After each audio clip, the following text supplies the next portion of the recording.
Bonjour tout le monde, j'espère que vous allez bien.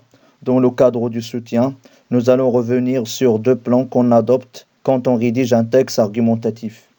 Il s'agit de deux plans qui se ressemblent. On parle ici du plan consistif et du plan dialectique. L'objectif de cette leçon à distance et de cette vidéo est de détailler les caractéristiques du plan consistif et amener l'élève à rédiger un texte argumentatif en adoptant un plan consistif. Mais avant de commencer notre présentation, il y a une petite remarque à noter. Donc cette remarque concerne un petit élément qui diffère le développement du plan dialectique du développement du plan consistif. Il faut noter que dans le plan dialectique, il faut respecter un certain équilibre entre la thèse et l'antithèse. C'est-à-dire, si on donne par exemple trois arguments avancés par les partisans ça veut dire les personnes qui sont pour, il faut aussi prévoir trois arguments avancés par les opposants, ça veut dire qu'il faut respecter une certaine égalité au niveau du nombre d'arguments utilisés dans la thèse et dans l'antithèse. Et après, on donne notre synthèse et notre point de vue personnel. Mais ce n'est pas la même chose dans le développement du plan consistif. On n'est pas obligé de respecter et d'établir cet équilibre-là entre la thèse adverse et la thèse personnelle. On concentre beaucoup sur notre thèse personnelle tout en donnant plus d'arguments possibles et plus d'exemples qui justifient notre point de vue, bien sûr, et notre thèse personnelle. Et on va détailler tout cela lors de cette vidéo. On commence notre présentation par la lecture du sujet sur lequel on va travailler. Certains jeunes pensent que les meilleurs parents sont ceux qui accordent une grande liberté à leurs enfants. Êtes-vous d'accord avec cette opinion? Rédigez un texte argumentatif dans lequel vous développez votre point de vue à l'aide d'arguments et d'exemples précis.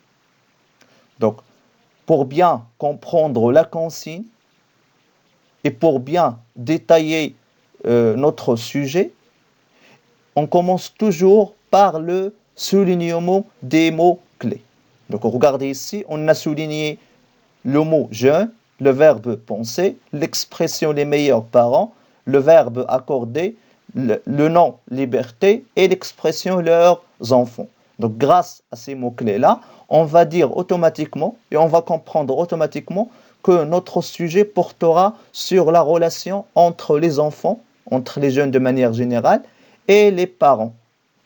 Et cette relation concerne plus précisément la liberté des jeunes. C'est-à-dire, il y a des personnes, il y a des jeunes qui préfèrent les parents qui accordent une grande liberté à leurs enfants. Et il y a d'autres personnes qui sont contre ce point de vue, ça veut dire ils ne préfèrent pas les parents qui accordent une grande liberté à leurs enfants.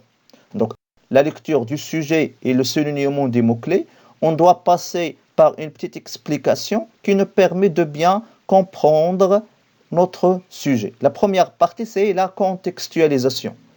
Donc, on doit respecter cet élément-là, cette partie d'explication toujours. Ça veut dire on doit établir un lien entre le sujet et l'une des œuvres au programme. Donc, on peut prendre l'œuvre étudiée comme une source d'inspiration. Donc, on doit se bénéficier de l'œuvre pour bien rédiger notre sujet.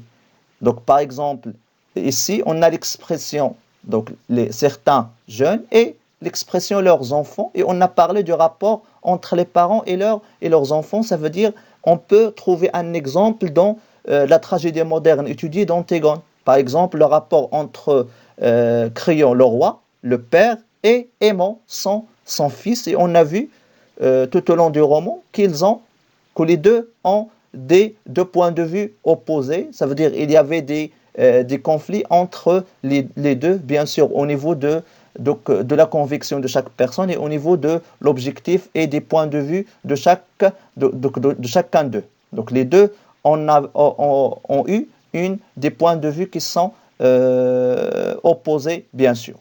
Donc cet élément-là permet de bien contextualiser le sujet par rapport à l'œuvre. La deuxième partie de l'explication, c'est la plus importante. On parle de la consigne, c'est-à-dire ce qui nous est demandé de faire. Donc donner son point de vue et le justifier à l'aide des arguments et des exemples. Donc c'est le centre de notre travail. Donc c'est la chose la plus importante de notre travail, c'est répondre à la question posée. Ça veut dire, qu'est-ce que vous pensez par rapport à ce sujet-là? Donc on va donner un point de vue et on va le justifier à l'aide d'arguments et d'exemples. La troisième partie, c'est le choix du plan à adopter en fonction de la situation et des convictions personnelles. Toujours, on se demande quel est le plan qu'on va adopter. Donc, par rapport au plan adopté, bien sûr, c'est par rapport à nos capacités et à nos convictions personnelles. Donc, ici, par exemple, on va adopter le plan consistif parce qu'accorder une grande liberté aux jeunes donne à réfléchir. Ça veut dire qu'il y a plusieurs points de vue par rapport à ce sujet-là. Avant de passer à la méthodologie du plan concessif, on va essayer de définir ce que ça veut dire le raisonnement concessif. Donc, qu'est-ce que ça veut dire le raisonnement concessif?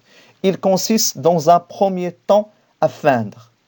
Et le verbe feindre, ça veut dire à faire semblant d'admettre la validité d'une partie des arguments ou des idées de la thèse adverse. Donc, ça veut dire on est devant un point de vue différent de notre point de vue personnel. Donc, au lieu de s'opposer fermement à ce point de vue, on fait semblant qu'on est d'accord avec lui. Donc, ça veut dire que ce n'est pas une opposition totale et ce n'est pas un accord total. Donc, c'est un accord qui est partiel. On est d'accord avec la personne ou avec le point de vue différent, avec le point de vue opposé, mais c'est partiellement. Ça veut dire au niveau d'une partie ou deux.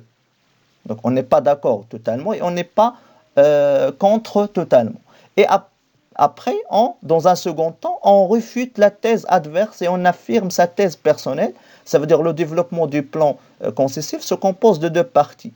La première partie, on fait semblant qu'on est d'accord avec la thèse adverse et par la suite, on refute, on critique la thèse adverse et on affirme notre personnel. Pour la méthodologie du plan concessif, toujours on commence par l'introduction où on présente le thème de manière générale, on présente le sujet précis, soit à l'aide d'une définition du thème abordé ou à la reformulation du sujet. Et on ajoute le plan, on annonce notre plan. Le plan peut être sous forme d'un petit paragraphe ou d'une question.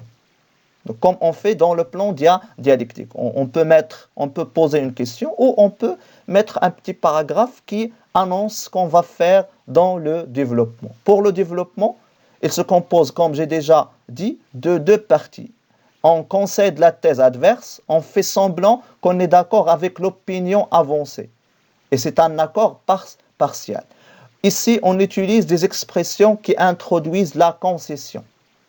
Donc, ce n'est pas une opposition totale, mais donc c'est un accord partiel, c'est une opposition partielle aussi. Et il est vrai que, certes, il est évident, vous avez raison de dire, donc ce sont tous des expressions qui introduisent la concession et qui montrent qu'on est d'accord avec le point de vue donc avec le point de vue opposé ou avec la thèse adverse.